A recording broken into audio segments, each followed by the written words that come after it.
y sin una política verbal de tener el tipo de cambio controlado, tendríamos un dólar vocero, llamémoslo así, porque...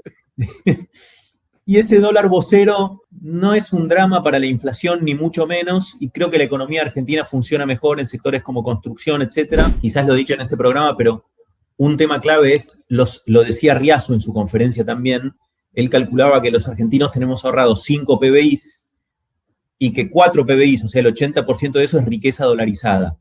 Bueno, si la riqueza está dolarizada y el PBI está un poquito más barato en dólares, vas a tener más ganas de gastar. Entonces creo que muchos sectores no transables se mueven más si te sale más barato en dólares ir al restaurante, hacer turismo acá, etcétera, etcétera. Pero bueno, me repito, pero sí, yo creo que hoy es un tema clave porque más allá de todas estas noticias institucionales de las que podemos hablar, lo decisivo es lo que vos dijiste, Maxi, es cómo está el nivel de actividad de cara a la elección y cómo es el año previo a la elección, si es con turbulencia o sin. Cuanto mejor sea el nivel de actividad, es con menos turbulencia, porque mejoran las expectativas, la confianza del gobierno, etcétera. Vos sabés que la otra vez a Pablo Berchunov, que bueno, vos sois coautor de él en muchos trabajos, yo lo chicaneaba y le decía, mirá, solo vos y Lucas Liach plantean los efectos expansivos de la devaluación en el corto plazo con este efecto colchón, efecto ingreso de los argentinos con los dólares en el colchón. Digamos, y tenemos que guardarnos todos los trabajos de, no sé, de Díaz Alejandro, todos los papers que se escribieron sobre los efectos contractivos en el corto plazo, ¿no? Sí, no es que no existan, tiene que ver con magnitudes también. Digamos, 1800 es 20% de depreciación, de suba del dólar, digamos, ¿no? Sí. En una situación donde la economía interna no está booming, creo que principalmente es una suba de los precios transables, y eso en el IPC, ponele que sean, en mi opinión, 4 puntos de IPC, y no inmediatos, ¿no? A lo largo de unos meses.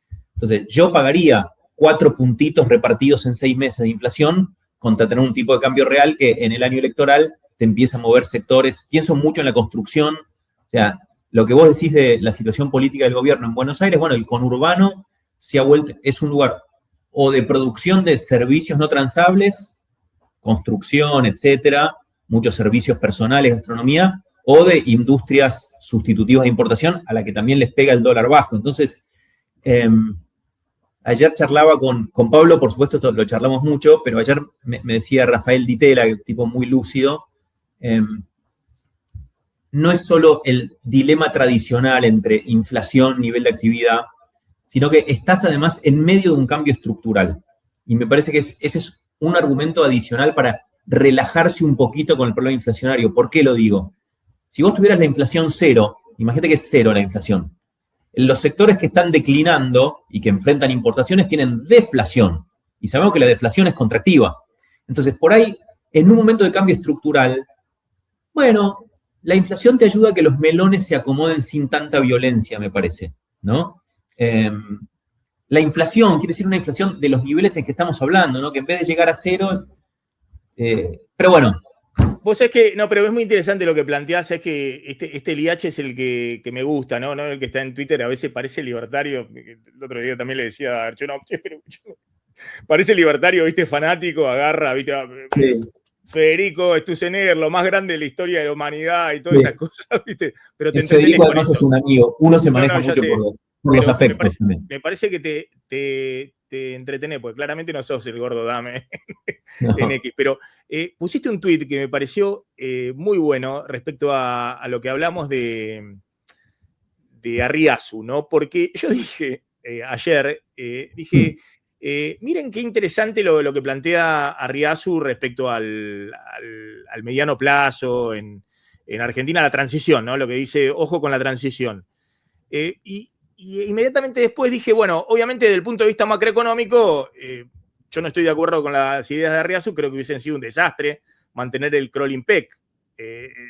Dije ayer, si era por Arriazu quería un crawling peg descendente del 1%, 0,7, 0,8 a tipo de cambio fijo. Yo dije, eso era un viaje de ida a la catástrofe y sobre todo el año pasado después de la corrida que hubo, ¿no? O una recesión feroz, toda una situación terrible. Pero claro, vos lo resumiste y uniste las dos cosas. Dijiste, francamente no entiendo a Arriazu. Quería mantener el crawl al 2, yo te agrego no al 2, lo quería llevar al 1, al 0,8, al 0,5. Sí. Exactamente, sí. Al tipo de cambio fijo. con un tipo de cambio recontra atrasado, cuando estaba el dólar a 1050, ¿no? Con el dólar a 1000. Claro, claro. Pero la transición debe ser con cuidado, dice Arriazu. La manera de identificar los sectores que pueden sobrevivir en una Argentina abierta al mundo es sencillamente ver cuáles, y ahí, claro, pones, ver cuáles sobreviven con un tipo de cambio lógico. Llamo tipo de cambio lógico al que es compatible con el pleno empleo. Claro, vos lo resumiste, dijiste, bueno, ahora, ¿cómo vas a eso? Porque hay algunos que te plantean lo que vos estás diciendo, pero te lo plantean, dicen, libera todo y vemos a dónde se ubica el tipo de cambio lógico, ¿no? Que es un poco lo que plantea Cavallo, lo que plantea Carlos Rodríguez. En este esquema, ¿cómo decís vos que se puede llegar a otro tipo de cambio que a través del mercado, y no como dice Arriazu? Arriazu es escuela de Chicago, pero parece que quiere, no sé, identificar una matriz de Leontief, digamos, para ver la insumo-producto y ver qué sectores hay que ayudarlos, a qué sectores hay que reentrenarlos. Pero con los mecanismos de mercado, ¿qué es lo que estás proponiendo vos? Es decir, ¿cómo se llega a otro equilibrio? A veces resumo mi posición respecto a la intervención cambiaria como el Banco Central no puede saber cuál es el tipo de cambio correcto, pero cada tanto puede opinar sobre cuál es incorrecto. Entonces yo lo que diría es, liberaliza todo. Sí, por ahí, si yo veo un dólar de, no sé, hoy 2100, digo, no, pará, no necesitamos eso, es inflacionario. Realmente no creo que eso sería el valor si vos eliminás el techo de la banda, soltás todo. Por ahí sería un poco más que ahora.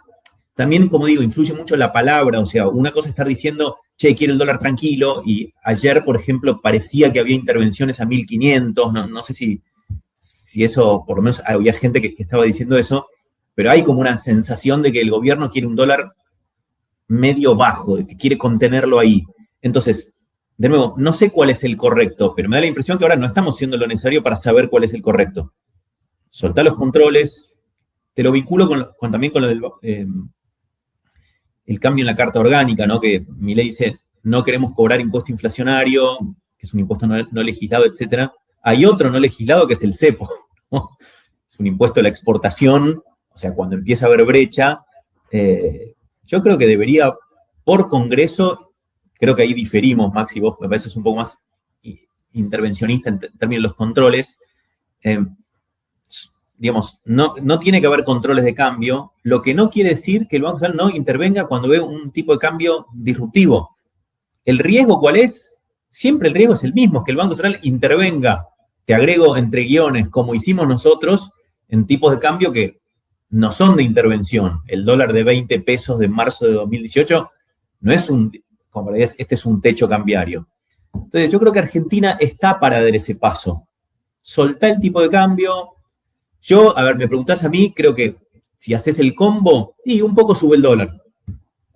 Pero un poco, 1700. Vos sabés que estaba pensando, sin chicana, ¿no?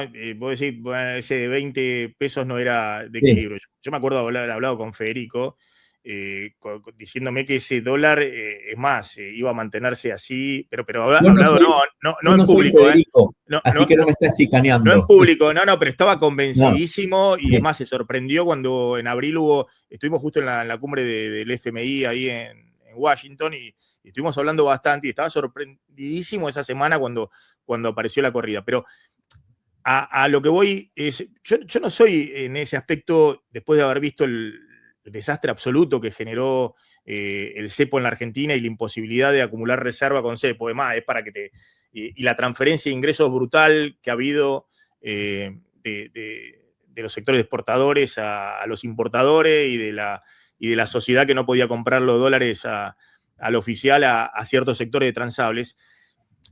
No, yo soy en cierto sentido, entiendo los temores que puede tener el equipo económico, digamos. Viendo lo que le pasó justamente a Caputo o a ustedes en ese momento, entiendo que la idea de liberar y vemos dónde se estabiliza el tipo de cambio y entrar al 2027 sin cepo para las empresas, por ejemplo, entiendo que a un hacedor de política económica puede decir, 2 veces no me pasa, ¿viste? Esto quiero tener quiero tener las palancas que poder apretar para poder acotar un poco la magnitud del desastre. Sí, lo entiendo. De nuevo, creo que normalmente lo que pasa en los gobiernos es que valoran mucho más el presente que el futuro y entonces tienden a, con esas lógicas, decir, che, si hoy se va a 1.600, vamos a subir un poco la inflación y el índice de confianza del gobierno en Ditela por ahí baja 2 puntos, pero que al final esa lógica del corto plazo te lleva a unas situaciones que al final se corrigen de alguna manera. Digo, si estamos en lo cierto, ¿no? Hay que mirar la línea de tipo de cambio real del Banco Central. Tiene un par de distorsiones. Número uno, vos ves el largo plazo y no está corregido por productividad relativa. Es decir, si vos ves el mismo tipo de cambio real de Argentina que hace X tiempo, pero la productividad argentina creció menos. Entonces vos tendrías, si vos lo corrigieras por productividad, estás más atrasado que antes. Punto 2, el IPC, no ahora en este gobierno, pero ya hace muchos años que un poquito me muerde un par de puntitos por el tema de los servicios, etcétera. Sí. Si midiéramos todo bien, yo siento que Argentina es un lugar que está un poco caro para lo que es, para su nivel de productividad, y lo mido, yo por eso pongo tanto énfasis en el sector construcción, porque cuando se habla de 2 velocidades, te dicen, claro, es lógico que la industria caiga porque las importaciones, el cambio estructural. Sí. Pero ponele que en la industria podrías argumentarlo, en la construcción no lo puedes argumentar. La construcción tiene insumos en dólares más baratos, por la apertura, si querés. ¿Y por qué falla? Y porque el costo de construir es muy alto respecto a los precios. Entonces, hay algo que está haciendo, o lo pongo de otra manera, ¿cuál es la hipótesis oficial de por qué la economía está a baja intensidad? El riesgo Cuca ya no puede ser. ¿Por qué hay una parte, la economía en el agregado está más o menos en estancamiento en el último año, ¿no? En el EMAE. Pero con sectores que están 15% arriba y otros que están, no sé, 3, 4% abajo, ¿no? Sí, pero incluso aunque mires la del promedio, ¿por qué es 0? 0 no es una tasa de crecimiento para una Argentina que está en una revolución de recursos naturales, orden fiscal y reformas. En los 90, a principios de los 90, el crecimiento era 5, 6, 7. ¿Por qué no es? El riesgo Cuca ya pasó, el riesgo país es 400 puntos. A mí no se me ocurre otra hipótesis que un tipo de cambio que está forzado hacia abajo. Vos sabés que el tema de construcción, yo decía, no hay ningún modelo de la nueva economía y demás que la construcción la tengas parada o 20% abajo de 2023.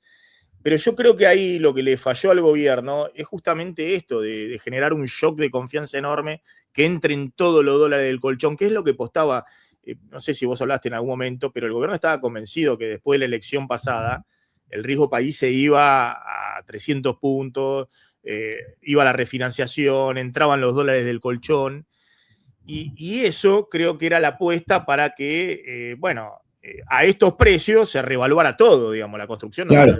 Los activos inmobiliarios no se revaluaron nada, 10% anual, qué sé yo, nada. Eso no funcionó, y yo no veo que vaya a funcionar en la previa de un año electoral, digamos. Entonces, la pregunta es, ¿qué podés hacer en este esquema, digamos? Pongamos, la A es la que vos planteás. Yo digo, bueno, tal vez, qué sé yo, es riesgosa, es la que vos planteás es la riesgosa, es la que dice Cavallo, es la que te dice... Yo digo con intervenciones, no estoy diciendo soltá y que sea cualquier cosa. Si lo veo, si suelto y se me empieza a ir a 1.800, ¿sabes qué? Te subo la tasa, te intervengo y los liquidás con las reservas que tenés hoy.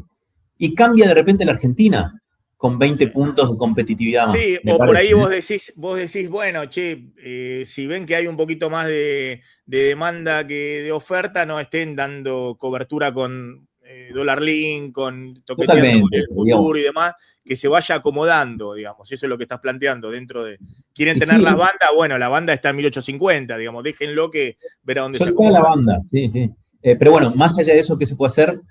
Y yo creo que el problema, la verdad, que es macroeconómico, ¿no? Me decís tema construcción. Sí, yo creo que debería haber un plan nacional de vivienda popular donde vos básicamente le cobrás 0 impuesto a todo el sector privado que construya edificios para clase media y poner los dólares de los narcos y no hay problema.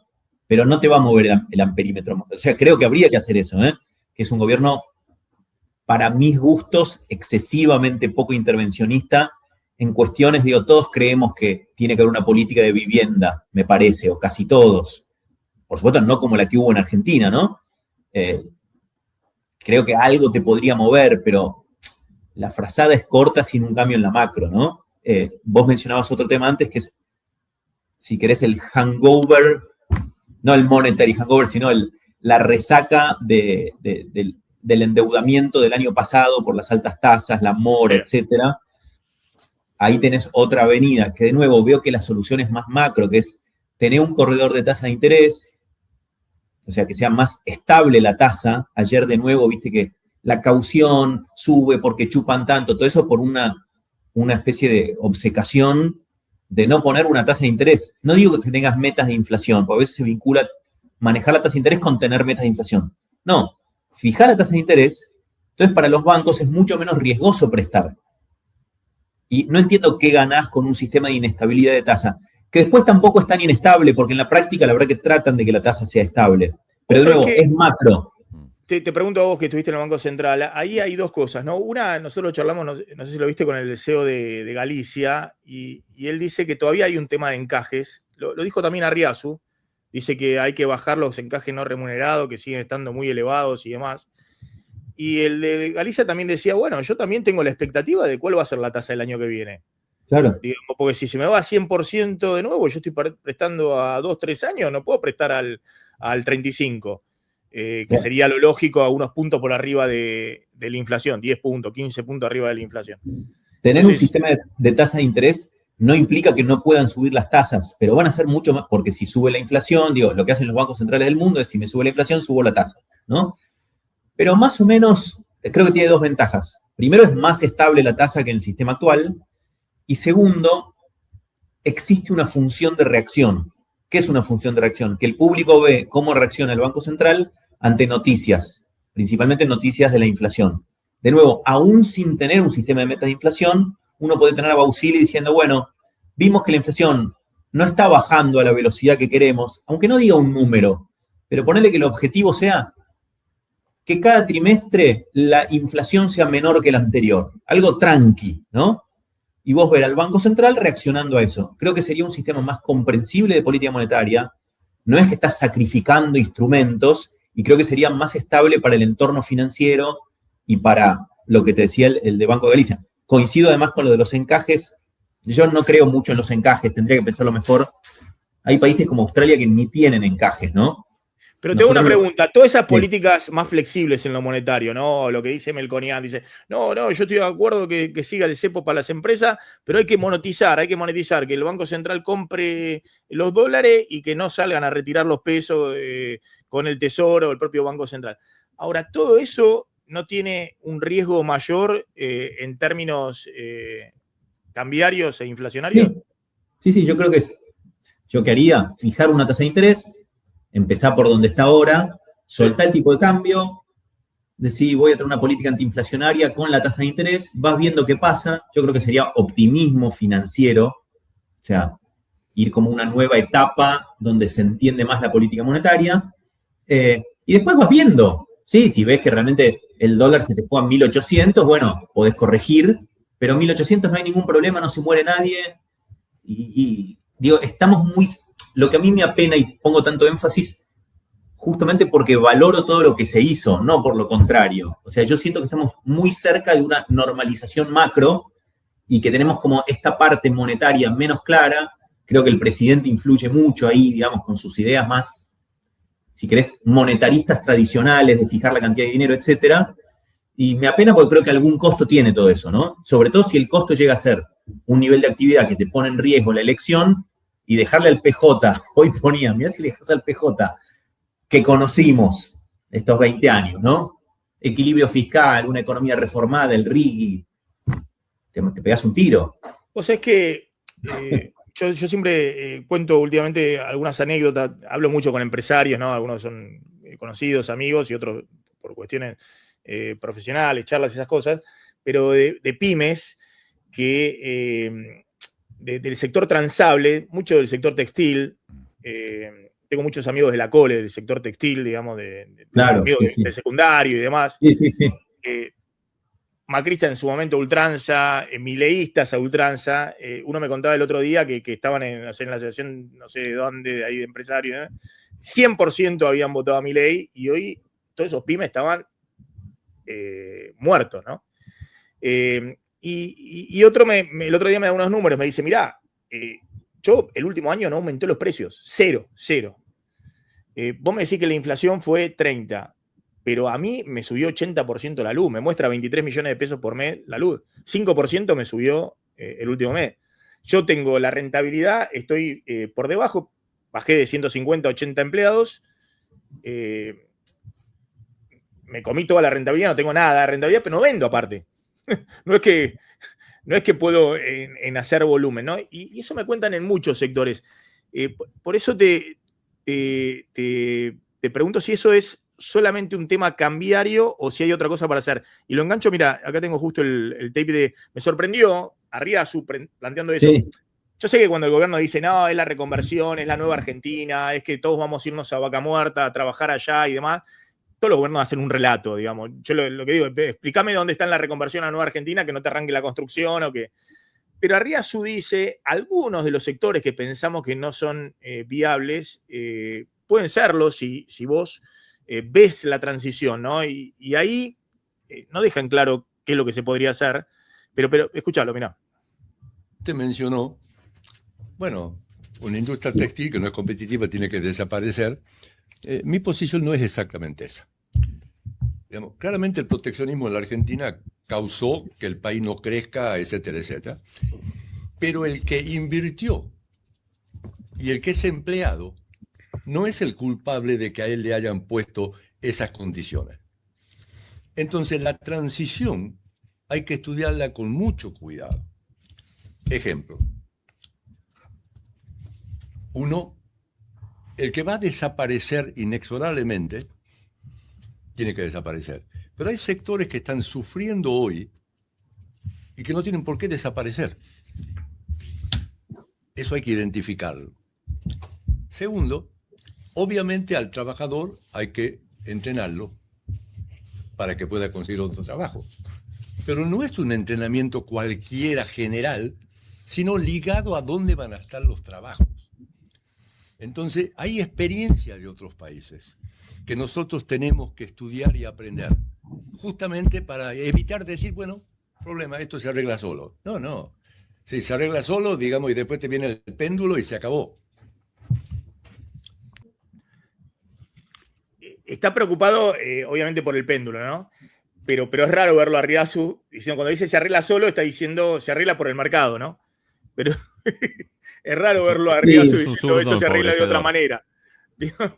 Pero viste, me parece, obviamente lo valoro mucho a Ricardo y tengo buena relación, pero muy visión chicaguense esta de no, todo el mercado y bueno, después reentrenás a los perdedores o los compensás. Eso no existe en la práctica, o sea, en la práctica lo que te domina es la macro y tenés que tener una macro que sea suficientemente saludable como para que haya algo parecido a pleno empleo. Eso será muy keynesiano, pero yo lo creo. Entonces, eso no te está pasando hoy. Vos decís, esto no se resuelve ni con política arancelaria, ni con política impositiva, bajando impuestos o no.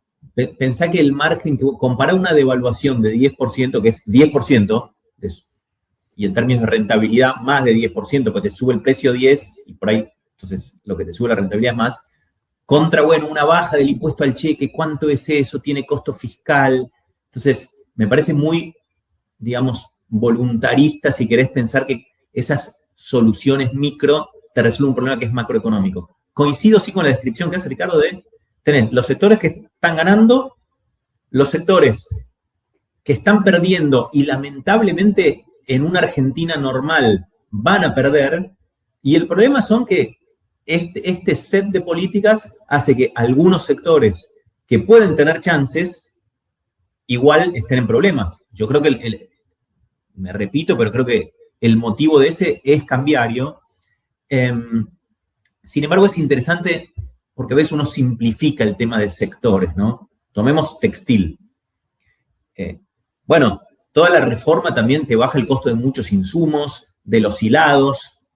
¿Sabés cómo evolucionaron las exportaciones textiles el último año? Enero a junio, más 50% en volumen. Alguien te podrá decir, bueno, no vende era muy poquito, ¿no? Bueno, está bien, pero lo que quiero decir es, una economía que se abre, a veces la pensamos como el agro gana, la industria pierde. Muchas veces es más complejo que eso, es intrasectores, tenés un montón de capacidad y talento instalado argentino que es capaz de competir. Yo creo que va a ser más fácil con el dólar vocero que con este. Sí, yo te digo, te cito un amigo que tiene una pyme relevante de artículos de indumentaria, que él va a seguir teniendo un negocio. Ya fue 7 veces a China, ahora está esperando los containers de lo que fabricaba acá, lo está haciendo allá en China, le mandó el diseño, todo, viene todo perfecto, pero me contaba, ¿y vos cómo importás? Y no, porque contado con liqui. No sé, yo tengo que contar lo que es para una pyme. ¿Por qué el tipo de cambio oficial? El tipo de cambio oficial para la multinacional. A mí, ¿qué proveedor chino me va a dar financiamiento y a mí me liberan los dólares del tipo de cambio oficial? Cuando me lo despacharon acá a Plaza, lo sumo puede llegar a ser cuando me lo están embarcando allá. Yo se lo tengo que dar 3 meses antes para que me empiecen a fabricar la cosa. Tengo que abrir una cuenta acá, la misma cuenta de Nueva York, comprar los bonos para poder hacer el contado con liqui, transferirle y demás. Y después en la importación, me dice, en la importación, estoy pensando si vienen algunas mercaderías por courier, pues los costos que tengo acá, los costos que tengo acá, es decir, solo para traer el camión desde Barracas hasta la fábrica que está en el 11, me cobran solo, no sé, $1.000 o $2.000 de seguridad, porque tienen que venir con transporte de seguridad. Entonces, yo veo que el gobierno, ahora, su problema principal, más allá de la rentabilidad, es, y mirá, está todo planchado. No hay actividad, no se vende. Sí, pero creo que el planchado tiene que ver de nuevo con que cuando decís Pablo Garchunov y yo somos optimistas sobre los efectos expansivos, tradicionalmente uno piensa, sí, la depresión mejora los exportables. No es tanto eso. Entonces yo creo que muchos de los sectores internos, la construcción, etcétera, es lo que se movería y que entonces, bueno, va a estar menos planchado, porque si la gente tiene más plata, si puede ir a laburar a la obra, va a consumir más. Pero bueno, diste un buen argumento. Ojo, y son sectores que se súper tecnificaron, sí, porque era un regalo con el tipo de cambio oficial regalado del kirchnerismo, porque el kirchnerismo tuvo siempre tipo de cambio, por eso tuvo cepo, tipo de cambio oficial regalado, con tasa de interés negativa, con crédito bicentenario. Es más, cito este caso, pero puedo citar 10. Sí. Antikirchnerista ultranza, pero después aparecía en los spots con la última máquina italiana, ¿viste? De tejido y demás, bueno, porque, bueno, eran las por lo menos algunos importaban de verdad con el tipo de cambio oficial. Sí, además de los aviones privados hubo mucho que se sí, no, es broma, te digo. Pero ahora, sí, hoy te están cayendo las importaciones de bienes de capital, te está cayendo la inversión, y bueno, básicamente porque hay muchos sectores que son los grandes importadores, no tienen rentabilidad. Sí, y por el nivel de actividad, en eso soy muy keynesiano en el sentido de la inversión depende del nivel de actividad. Si Henry Ford me vendía la mitad de los autos, no iba a comprar una máquina para hacer auto, ¿no? Es bastante obvio. Entonces, muchas veces, si querés, la derecha económica tiende a pensar la inversión como, bueno, la confianza y van a venir los inversores desde afuera. Y eso es una proporción chica de la inversión. La proporción grande de la inversión son todos estos amigos tuyos, Maxi, que están ahí en una decisión de abro un boliche nuevo, no, amplío la fábrica, no, ese es el grueso. Construyo o no construyo, pongo un restaurancito o no lo pongo, y eso es mucho demanda interna. Entonces, yo creo que el gobierno al menos debe hacerse la pregunta, ¿por qué la economía argentina está por lo menos creciendo tan lento? Riesgo Cuca ya no es una explicación. Dame otra. Porque si no tenés otra, tenés un problema. Sumate, Martín, disculpame, me entusiasmé con el Liach porque dice, pues la derecha económica piensa, vos tenés que decir, la derecha económica en la cual me incluyo, este medio, viste, habla en tercera persona. Es raro, sí, ¿viste? Empecé diciendo que era un libertario, ¿viste? Viste que hay una crítica que se hace a la convertibilidad de que no tenía las herramientas para, si había un shock, amortiguar, hacer contracíclica y esas cosas que hacen los demás países, ¿no? ¿Vos creés que lo que se sabe de la reforma de la Carta Orgánica que comentó ayer Milei puede ser tan restrictiva en algunas cosas que también limite la posibilidad del Banco Central en tomar una política contracíclica sensata y acorde a algún momento especial, ¿no? ¿Viste? En un despilfarro. ¿Crees que puede pasar eso que pasaba con la convertibilidad? Sí, mira, justo recién charlamos con Guido Sandleri, que estaba acá. Él ponía algún énfasis en, bueno, que es objetivo único, estabilidad de precios y ni siquiera aparece el empleo, pero lo relevante desde mi punto de vista es que no limita qué puede hacer el Banco Central en términos de política monetaria tal como se lleva adelante en otros países. Es decir, porque, fíjate, Milei enfatizó, el Banco Central no puede comprar títulos en el mercado primario, es decir, no puede licitar bonos, pero sí puede intervenir en el mercado, compras en el mercado abierto de bonos, es decir, poner o sacar liquidez, o puesto de otra manera, subir o bajar la tasa de interés. Entonces, sacando detalles como la criminalización, digamos, y algunos excesos, si querés, mileísmo, me parece una carta orgánica bastante normal para los tiempos que corren, bastante parecida a la de otros países. Hay un cuadrito ahí que circula de Telechea. Sí, lo mostramos, muy bueno. Ah, bueno, viste que no es que hay grandes diferencias. Entonces, no veo que sea una carta orgánica restrictiva. Me parece que lo más relevante de la carta orgánica es el proceso de remoción de funcionarios. Digamos, si efectivamente se vota, si efectivamente se logra que quien sea el presidente del Banco Central, suponemos Bausili, esté cubierto por esa protección, que eso me parece que debería ser explícito, porque si no te hacen la típica, no, este no, porque estaba antes, así que este lo puedo remover. Me parece que es un cambio, digamos, favorable. Por supuesto, ley mata ley, y si viene un loco, te puede eliminar la carta orgánica con mayoría absoluta y hacer lo que quiere. Me parece que en el balance contribuye, y te diría que me parece que también hay una inspiración de corto plazo para hacerlo.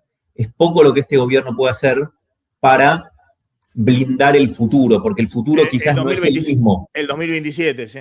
Exacto. Entonces, si lograra que se vote la carta orgánica y que el candidato peronista diga, bueno, la verdad que esto lo voy a respetar, bueno, un poquito te mejora las expectativas, me parece, en relación con que no hubiera nada.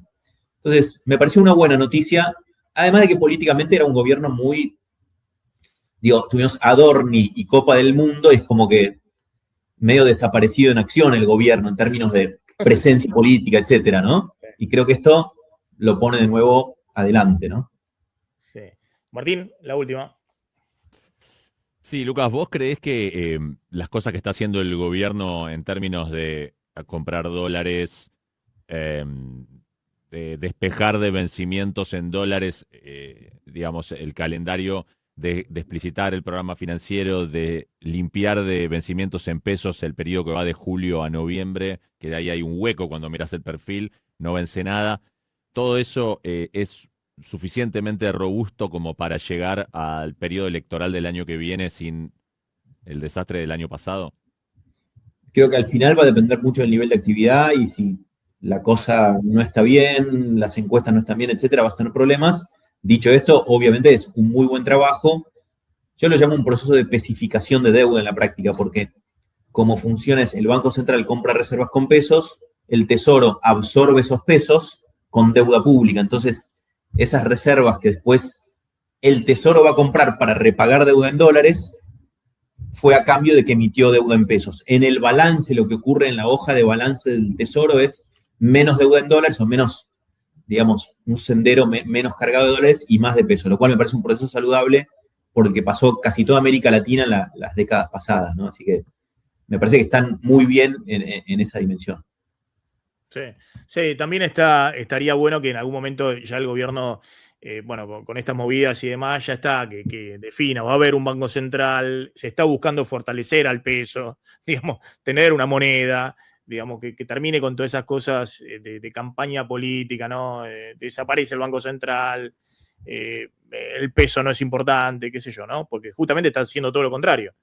Creo que ya nos acostumbramos a que... No, bueno, está bien, pero en algún momento, como parte de la institucionalización, de buscar acuerdos... Sí. Hay una frase sobre Trump, que es a Trump no hay que tomárselo en serio. Bueno, no me acuerdo cómo es la frase, pero básicamente todos sabemos que cuando habla Milei de filosofía económica, no hay que tomárselo literalmente, ¿no? La práctica de la política económica ha sido por mucho más pragmática que las cosas que dice Milei. Creo que podemos estar de acuerdo con eso, ¿no?